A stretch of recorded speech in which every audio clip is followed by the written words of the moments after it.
Ay, kuya. Hello po. Hello po, ma'am. Anong pangalan mo, kuya? Marshall. Saan ka po sa Pinas? Pangasinan po, ma'am. Pangasinan, okay. Ilocana rin. Ilocano. Kayo po, ma'am. Ano, Ilocano. Cagayan. Ilocano. Hindi po Ilocana. sa Pangasinan. Cagayan po kayo. Ilocano. Saan sa Cagayan po, ma'am? Gataran. Gaptaran. May hipag din ako taga Cagayan eh. Saan po Pinya, yun? di ba yun? Mm, Ay, Gataran. Hindi ko alam kung part ng Gataran yan. Pinya. Hindi ko rin alam. Hindi ko naman po alam yung buong barangay ng Gataran po yan. Saan ka, ma'am? Sa Jordan po. Jordan. Ba't gising pa po kayo dyan?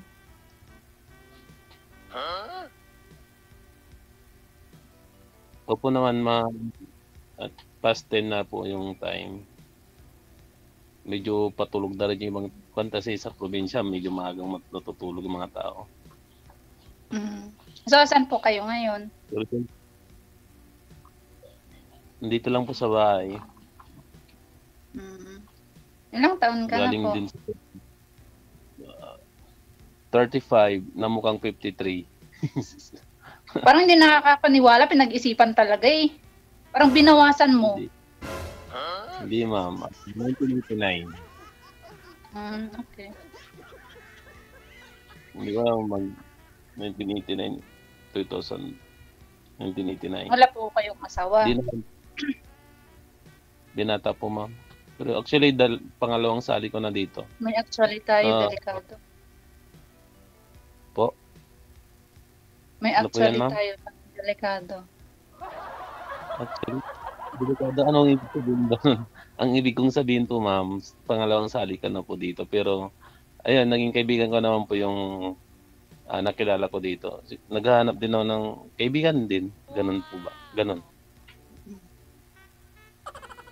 So, ayun pag ganun kasi, ako din pangalawa na rin dito kay DJ Jel. Yung nakausap ko po noon, wala na lang din nawala. Nawala na talaga, as in naglaho. Na-block mo, Sa akin ma'am. naman, Block mo siguro, ma'am. Hindi mo naman na-block, ma'am. Blinak ko na kasi hindi na po nagparamdam eh. Baka kasi mamaya may pumasok na sa buhay ko eh, tapos paparamdam ulit. Ay, gano'n. Sa akin naman, magparamdam mo hindi. Basta, importante wala po ko yung personal asawa, gano'n? Wala po. Pero nagkaroon naman din ng mga relationship. Actually, nabanggit ko na rin dito noon, dito sa first na sali ko. Pangalawang sali ko na kasi dito, ma'am. Okay. Ano pong trabaho niyo? Isa pa akong magsasaka, ma'am, kaya tignan nyo, nakangisit na tao. Kalkalpas ko lang nag-prepare ti 3 days di kalman. Nagmula ti kasi ti pagbiadab ti probinsyano. Kaya may saamat nga pagahubog ng karunungan, kumbaga. Oo. May problema, tao may issue tikas diyan. Wala namang issue sa ganun. Kasi ganun din po kami. Tsaka kapag sa probinsya talagang yun ang isa sa mga hindi maalis yung Anong height mo, kuya? Parang ang tangkad mo. Bali, kwan po ako 5'7" and a half. Ay, yes, 5'7" and a half. Tangkad ka nga. Kalupay mo Kayo po, ni DJ. 5'2". Inaalala ni DJ yung mga sinabi ko nung last na pumali ako dito. Baga yun. Kasi sumali ako Asan dito na yung nun. dating nakapartner mo? Bali, sobrang bait naman yung tao, napaka-genuine niya. Nakaka-chat ko siya. Maraming nakakwentuhan din, pero actually, nagkuhan ako eh. Nagpaalam ako na sasali ulit ako. Sinat ko siya. Napakabait and I presume na Ano tinuring din? niya rin akong kaibigan kasi ako, madali akong magtiwala. At the same time, napaka-genuine niya, sabi ko nga. Kaya tinuring ko rin siyang kaibigan. Mm. Pero doon sa part na in a relationship na beyond friendship, hindi ko na masabing na merong ganong nangyari. Pero napakabait ng tao. Hindi lang talaga kayo nag-match. Hindi naman lahat nagma-match kasi. Kasama Hindi, na tsaka yung buhay. maganda pa rin na yung sabi ko nga, yung friendship muna kung sakali. Kasi kaya hindi naman ako yung Oo. tipo ng lalaki Para naman na makilala nyo yung isa't isa. pag hindi ko gusto yung babae, maghanap agad. Hindi naman. Kasi in the first place naman po mas gusto ko yung mas marami akong kaibigan. Mas gusto ko yung foundation ng relationship is friendship. Kasi doon mas malalim na yung pagkakakilala ng dalawa. Kaysa yung din naman. Kasi sa mga previous na relationship ko, naging grabe yung tang nito ha. Basta. So, ganun na lang. Secret na lang Ray, yan. tuloy mo lang. Huwag mong pansinin si Ayan. DJ. Tayo yung i-out muna natin Ayun. siya. Okay. Sabihin na lang natin na madali ang magtiwala. And the trust I give is Huwag tayo ko siya. mag-Inglesan. Ay, sorry po. Oo nga pala, pasensyakan, madam. Kasi napapadala ko sa mga napapanood ko kasi na movie na English eh. Nagagaya ko ba? Ayun, nabita nga nagtalik ti babae. Isang nagtalik ka, ajen, nagtiri na, sajay. Silang. Pero mas gusto mo yung foundation ng pagkakaibigan, ganon. Hindi naman dun sa foundation lang, ay sa friendship lang. Yung gusto ko ba makilala ng mabuti yung tao. Ganon. Doon mo na mag-start yung kilalanin ng isa't isa. Kasi yung hirap kasi ang sa relationship naman yung sa totoo lang naman kung nadadala ka sa emotion mo, masaya. Pero hindi lahat ng pagkakataon masaya.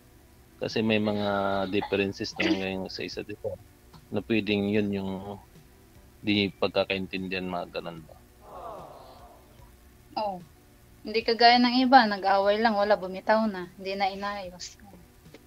Oo, may mga ganun din Sabi nga, hindi pa sitwasyon. nila kilala yung isa. Pinasok kasi agad nila kahit hindi pa nila alam yung isa't isa. Yun nga eh. Sabi nga niyang karamihan, mukha daw akong mapagkakatiwalaan. Sabi ko Sino naman, nagsabi? kung ng mga nakakilala ko kasi sabi nila, mukha daw akong babaero eh. Pero sa tingin ko naman, wala namang, Dinadaan nila sa mukha. Hindi ko rin alam. Mukhang ang laki pa ng, nagdaktal agong ko ni. Ate ko nagtaasip ka na, naling niya umangot. Aray ko. Naling umangot yun, no? Nung punsyaan, naling umangot, no, naluto di karnin, so nga, ari paspas nga aggaon niya. Baka naman masungit ka kasi. Pwedeng ganon, kasi Kasi pwede rin. parang isto ka eh. Ayun, kasi may part na may ganon akong ugali. Stricto naman na may justification, reasonable. Hindi yung stricto na nakakasakal. Naging stricto ako kapag mayroong rason kung bakit ka magiging stricto. Ganon. Hindi yung stricto na dahil gusto mo lang. Oo. Ganon. Kagaya ng isa, may nakilala ako, balak naman ligaw. So, inaccept ko naman siya. Ay, Diyos ko naman, manliligaw pa lang, lahat na lang nang nagre-react sa post ko, love care, comment, yung mga, di ba yung mga kaibigan natin, andyan talaga, minsan tinatawag kang love. my best friend, hi love, my love darling, ganun. Ni-screenshot niya lahat tapos sinesend sa akin. Selos na siya agad, wala pa kami sa level ng in relationship. Bakit ganun, 'di ba? O di iwasan mo na lang pag ganun.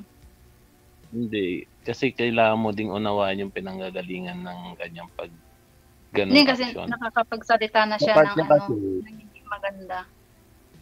siguro sa part niya, gustong-gusto ka niya na. Sa tingin niya, gusto mo rin siya, kaya ganun yung reaction niya kahit wala Hindi pa ko kayo sa naman stage binigyan na. ng sabi ko sa kanya, hindi ko naman siya binigyan ng pag-asa na may gano'n. Basta may usapan kami tapos nagbago na lang ng gano'n. Ewan ko, sabi niya sa akin, ang tingin niya daw sa akin, masama daw ugali ko, gano'n. Siguro advance lang siya mag-isip na yung siguro yung Accept ko tinuring naman mo siya yun. na Lahat naman tayo may ganong side. Pero wag siya hindi ko mandamay. siya hindi ko siya kinakampihan na kailangan mo din makita kasi yung both side, yung kumbaga timbangin. Kasi sabi ko nga, may mga lalaking ganun kasi kung halimbawa nasa relasyon na kayo, nagiging protective siya kasi yun yung love affection, kung paano niya ipakita na sobrang mahal ka niya, ganun ba. Pero dapat matimbang din yung emosyon na mag-react ka base kung mayroon kang dapat pag-reactan, hindi pwedeng nagre-react ka dahil sa sobrang pag-iisip ng negatibo. Ayun. Pag kausap ko naman siya, gusto kong kausap ng call, hindi naman siya nagsasalita. Anong maipaliwanag dun? Maingay lang siya sa chat. Maingay sa chat. Hindi, ganun talaga. Kung may mga bagay kasi na ang hirap intindihin kasi ayaw mong intindihin eh. Ganun yan eh.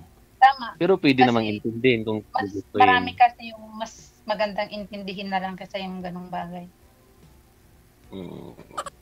Sa mga edad natin to, mas iintindihan pa natin yung problema kaysa ganyang bagay na.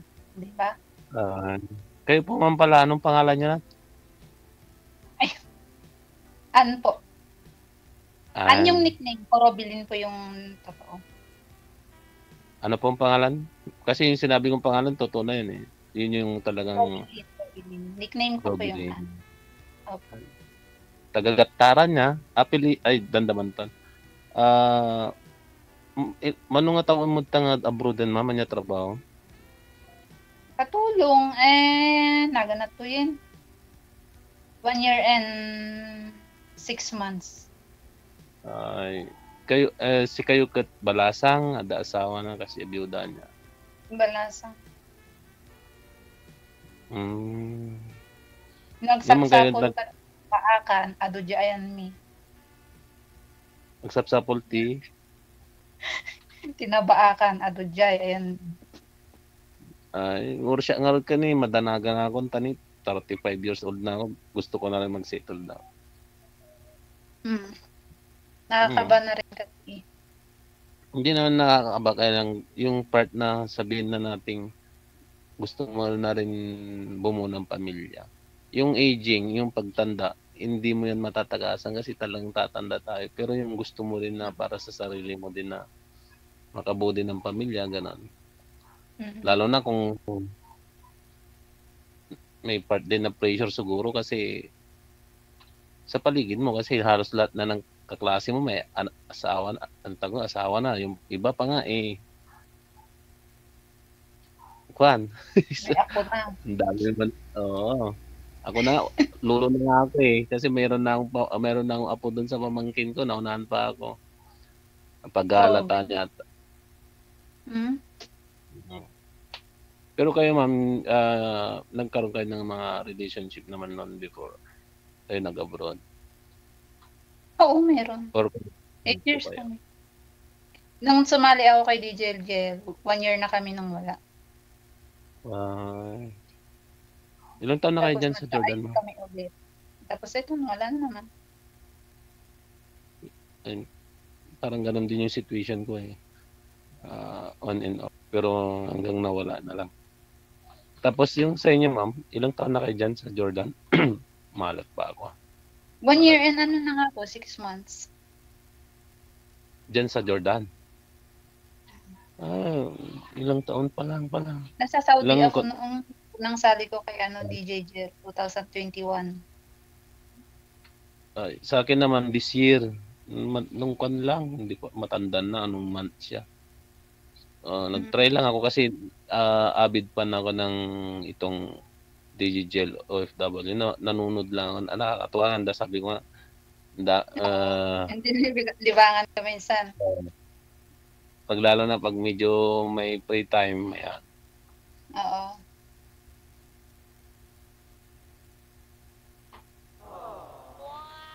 Nabagyo at sa Katara, signal number 50 party ka. Kaya nga, yung mga, sigurado yung mga alaga ko, mababawasan na naman yung mga yun. Anong alaga mo?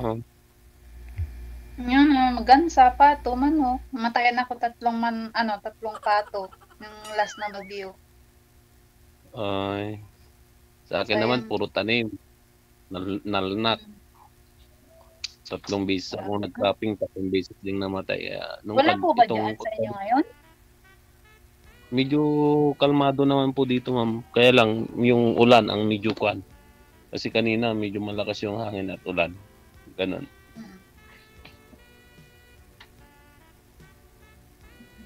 Saan po kayo banda dyan? Dito po kami sa City of 100 Islands. Pag hindi po high tide. Kasi hindi sure kung 100 kapag high tide eh. Baka 99 na lang pag high tide. Hindi ka nababaha? Po?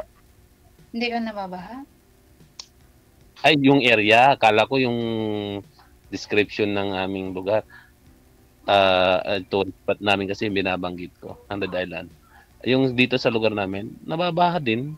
Kaya lang, hindi naman ganun kakuan.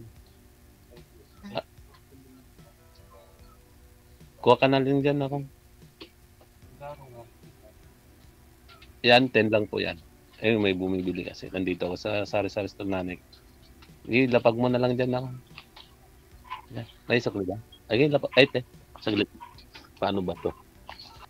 Saglit na. Bariyang. Sige, lapag mo na. Pasensya na, sumasideline. Sumasideline. Ako lang yung natira kasi dito sa sari-sari store ng nanay ko. Pasensya na. Okay, ito na. Ayan. Pasensya na, ganito talaga pagkuhan eh. Habang wala pang tao, hindi sali muna. No? Actually, kakatapos ko lang galing din trabaho. Sabi ko yung banggit ng trabaho kanina, magsasaka ako, di ba? Isa rin po akong tagahubog ng karunungan. Ayan. Dubli. Mukhang pandang. Ang tawag nito, mukhang basaguli yung mukha. Ay, wala. Ikaw lang din nagsabi na walang nagbabanggit sa'yo ng ganon dito. Saan po kayo nagtuturo, sir? Sa university? Hindi po, sir. Pero pwedeng ganun din kasi nagpa-part-time din ako sa college. Pero meron na ako nasa public na po ako, sir. High school. Kasi ang previous kung ko bago ako na in sa public is nagturo ako sa private na from ALM to college meron sila. Kaya nung nagturo doon, kinuha na rin ang as college instructor. Tapos nung napunta ako sa public, inuparan pa rin ako ng part-time.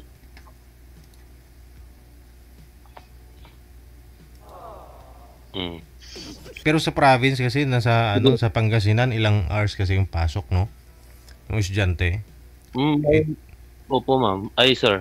Bali, ang style kasi sa akin, inaalaw naman sa amin sa division namin na magturo sa part-time sa college. Basta ang klase mo is Saturday class. Hindi affected yung trabaho ng weekdays. Pero meron din yung kapag gagawa ka kasi ng sulat na papayagan ka ng division mo or ng gagawa ka ng sulat na beyond yung working hours ng public. Ibig sabihin, pag uwi mo pag-out mo ng 5, pwede mong turo din ng 5 to 7 doon sa private. Ganon, hindi affected yung kanat kasi bawal yun, tatanggal ka. yung mga doctorate ayun, yung mga ginagawa nila, no? Kasi dito sa Manila nga Ano hanggang 1:30 nga lang po sila eh. Kaya mahaba yung part-time nila. yung shifting. Kasi may shifting sa oras ng pagtuturo dahil sa sobrang dami din siguro ng estudyante. Hindi nila maturuan sila ng buong isang araw o yung oras na kwan kasi daming estudyante nga. Pero dito sa amin, kwan kami, nagtuturo kami ng 7 to 5. yung oras namin 7 to 5. After nung 5 na yun, pag out mo, hindi ka nang pumunta sa college magturo. O kaya Saturday, buong araw na yun. Wag lang naman na matapat na sa Saturdays, mayroon kang mga trainings or seminar na kwan ng public. Kailangan mong magpaalam din sa private na hindi ka makapagturo. Kasi sa private naman is no work, no pay doon. Pag part-time ka, regular ka, hindi ka pwedeng gano'n. Regular instructor ka, talagang doon ka talaga papasok ka. Caring mo yan kasi binata ka naman, wala ka namang pamilyang sa kaso. Meron din. Po? Pumupunta ka pa sa bukid, grabe ang pagod mo na yan. Wala na, binawi na yung sinasaka namin kasi tinan kami dati. Hindi, dito sa amin, sa harap ng bahay, mayroong lupa dito na hindi na tinataniman. Actually, hindi sa amin. Mahilig lang talaga akong magtanim. Oo. Nagpaalam ako doon sa may-ari ng lupa kung pwedeng magtanim ako ng mga gulay. Ayun, yun yung parang hobby ko na. Hindi ko na maharap yung agaram, yung manligaw ba, kaya dinaan ko na lang dito kasi online, no? Pwedeng mag-double account nito habang nagpigikan ka lang, kuya. Hindi ko rin masabi kasi sabi ko nga, pag gusto ko ng isang tao, gusto ko siya. Pero kahit gano'n naman siya kaganda, kung ayaw ko siya, gano'n na ako eh. May mga bagay din talaga. Sa lahat naman ng meron kang standard. Kaya lang, nakadepende naman doon sa standard mo kung realistic naman kung magandang pipiliin mo at hindi ka naman kagapuan, malaking posibilidad din na hindi ka naman magugustuhan eh. Ganon yun eh. Pero sa totoo lang kasi sa akin yun yung paniniwala ko. Kasi noong una naman nakikita yung appearance kasi yung galing pag di mo pa nakikilala yung tao. Ayun sinasabi nila na ugali o yung muka. Napaka-imposible na sasabihin mo na yung ugali kasi kung hindi mo pa nakadaong ang palad yung tao, hindi mo masasabing maganda yung ugali niya eh. Tama. Kaya i-judge mo siya kasi saan kukita mong muka. Sa mukha muna, di ba? Oh. Yun yung magiging basis mo para magustuhan yung tao. Pero hindi ko nilalata, sarili kong opinion lang yun kasi may kanya-kanyang pan naman. Sarili ko lang yun. Hindi ko sinasabing tama ako, basta yung opinion ko lang. Ganun. Kayo ma'am, bakit? Yan din. Kahit ano pa itsura niyan, huwag lang sa in relationship kasi kapag naging kayo na, mag-iiba talaga yung timpla. Paano ma'am kung yung pinapakita ni DJ, ganun ang mukha ko. Yung lumalabas pagkuhan, ang tawag nito, chimpanzee ba yun? Paano pag ganun ang mukha ko? Magugustuhan mo ko? Or ganito? Di ba may pinaplas siya kapag kuhan nakakatawa? Yung chimpanzee ba yun o unggoy yung lumalabas eh? Paano kapag ganun ang mukha ko? Magugustuhan?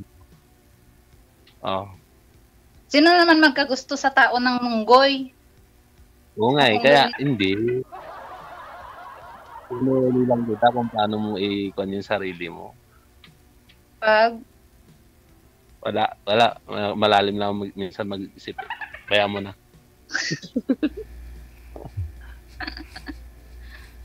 Pero hindi ako namimili ng mukha ng kaibigan o kausap. Walang problema sa akin. Wag lang talaga yung bastos. Kasi kapag bastos, iniiwasan ko na yan. Lahat naman.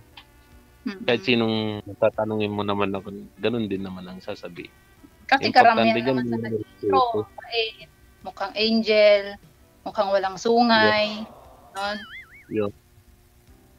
Ayun, isang bagay din siguro na paano ko ba sasabihin?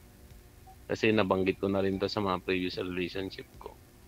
Na mas kaya nga sinasabi kong mas maganda na magkaibigan muna, kilalanin. Kasi yung prinsipyo ko din mayroon din ang konting na mas magandang kilalanin mo siya bad and negative side. Kasi kung ganito kung i-analyze mo kasi Ang lalaki, kahit langit kaya niyang sabing may bibigyan niya sa'yo para mapauo ka lang. Kasi yung intention niya na sagutin mo siya. Kaya Oo. papakitaan ka niya talagang puro magaganda. Walang Mm. pangit.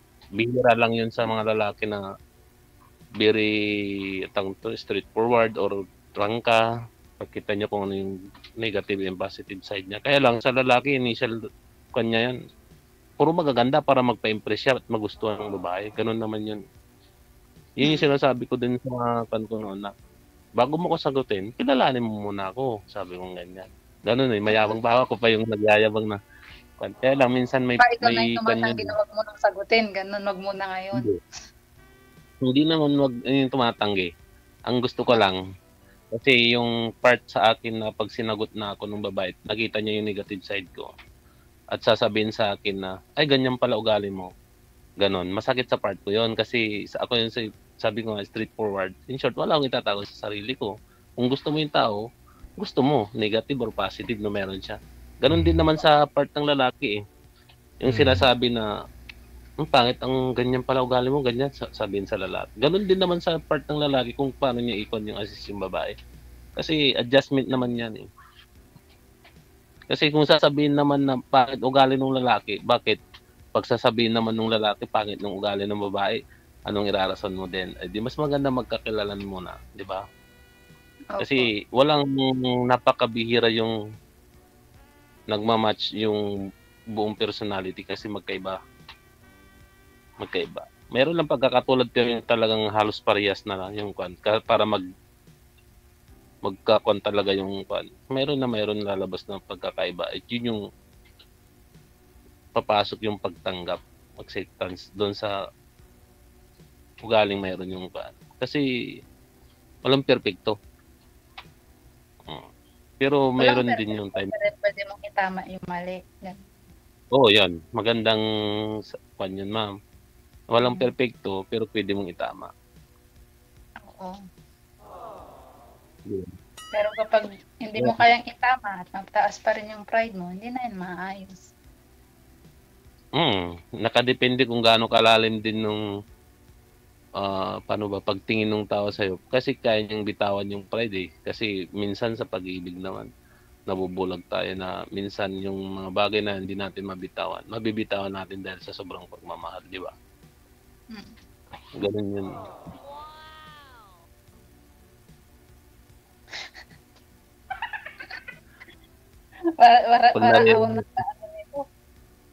Parang nasa isang klase ako, ang dami kong napag-alaran. Hindi naman napapag-aralan yan, base lang yan sa mga karanasan. Dami kong narinig na magaganda. Ang natin yung mga experience natin kasi marirealize mo yung mga bagay na nangyari at natutunan mo at gusto mong baguhin din sa sarili. Sa karanasan din yan, hindi naman napapag-aralan yan sa aklat na ganito ang gawin mo, ganyan. Sa konteksto lang ng nagsulat yun, pero kapag nandun ka na sa sitwasyon, mahirap i-apply na ganito ang gawin mo, wag mo sabihin mo na, nag-break na kayo, huwag mo nang i-chat kasi wala ka na, hindi ka na niya mahal. Pero kung tutusin, kahit di ka na niya mahal, mag-chat ka pa rin eh. Kapag mahal na mahal mo yung tao eh. In short, depende kasi. Hindi lahat ng nakasulat sa aklat nai-apply sa sitwasyon. Kaya nga, dumaan ka rin sa haba ng sinabi mo, dumaan ka rin sa depende. Kasi bumagsak na tayo sa depende. Kaya depende talaga. Depende talaga. Pero nakakatawang kan din, no? Na nagkaroon ng mga pagkakataon ng ganitong programa. Hindi naman ako yung pumupunta dito para mag-share lang yung experience. Gusto ko talaga magkaroon ng meron din yung ex ko dito sumali. Sinuportahan ko siya doon sa bandang yun. Kasi masaya siya eh. Ganun, maganda. Pag ganun. Yung tapos, masaya yung tao. Hindi rin sila naman nag-match. Hindi ko lang din alam yung babae kung nakahanap din siya noon. Sige, no? Basta magkaunawaan lang kayong dalawa. Connected naman na po, tuloy-tuloy po yan sa off-cam pag-uusap ninyo. Sagad na tayo sa oras. Maraming salamat, no? Sige. Sir, thank you, madam. Okay, good luck. Bye-bye. matutulog na yung mga senior. Oras natin, 40 minutes after 10 o'clock.